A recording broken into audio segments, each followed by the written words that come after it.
The first question I'm going to ask is, why does this event happen? Why does the setting of a classroom, a concert, and a movie theater result in such a bad incident, such as a mass shooting? A mass shooting is a single incident of which more than 4 people are killed, and there has been hundreds of these incidents across our nation. There are many different people involved in this gun debate, such as Sue Klebold.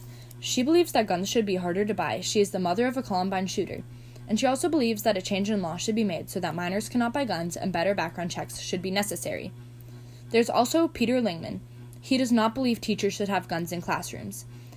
He is a psychiatrist with specialization in active shooter situations, so he knows a little bit more about the effect of shootings. We also have something from Aaron Stark. He was almost a school shooter in the 90s, and he said that a change in laws stopped him from shooting up his school when he was a suicidal teen. He believes in stricter gun laws so nobody ends up like he was. And finally, we have Betsy DeVos. She was a Republican committeewoman who has no intentions of putting guns into teachers' hands in schools, believing that things could get out of hand very quick.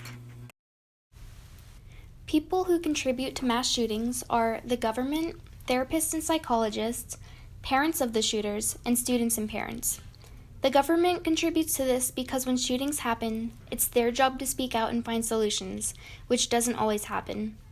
Therapists and psychologists contribute because usually shooters have some sort of medical condition, and if they were able to go to therapists and psychologists, they probably could be prevented.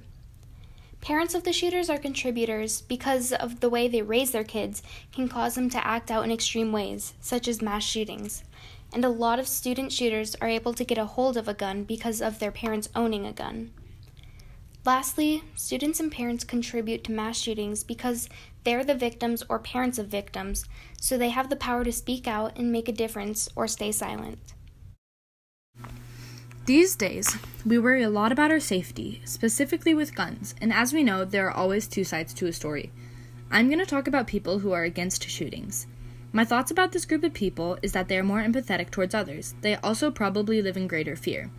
They want to do what they can to watch out for the growing communities within our country and want to accommodate for growing society and all of the risks that come with it. As we know, there are a lot of things that come from shootings before and after and while we're just still in fear. Shootings are not good. They can happen at the most random times, and that's part of the things that scare us the most. They can leave people with PTSD in individuals and within families. They can cause injuries, even death. And the lingering fear that comes from this is unstoppable. People who invest in mass shootings are the government, Congress, Stop School Violence Act, Secure Your Schools program, and charities.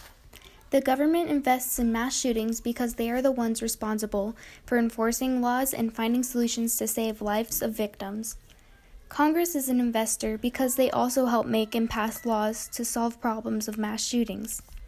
The Stop School Violence Act is a bill that was passed by Congress several weeks before the Parkland shootings that focuses on stopping school threats. Secure Your Schools program invests in stopping shootings because they come up with ways to protect schools and secure their safety. There are several charities that also help with preventing mass shootings because they help raise awareness and make changes while raising money so we can find ways to prevent mass shootings. A question that is asked very often is, what can we do to prevent these shootings from happening? There are many drastic solutions that we could take, but there is one that stands out more than others. Medical records can prove that many of the shooters had a mental illness or were not mentally stable at the time that they committed their crime. If we create a law to where you were only able to possess arms if you had a clear mental record and didn't have a condition to where you would think of hurting yourself or others, we believe that the rate of shootings would decrease significantly. We came up with this solution because taking guns away from all people is very drastic and unrealistic. This solution is perfect for our country because it can prevent many shootings.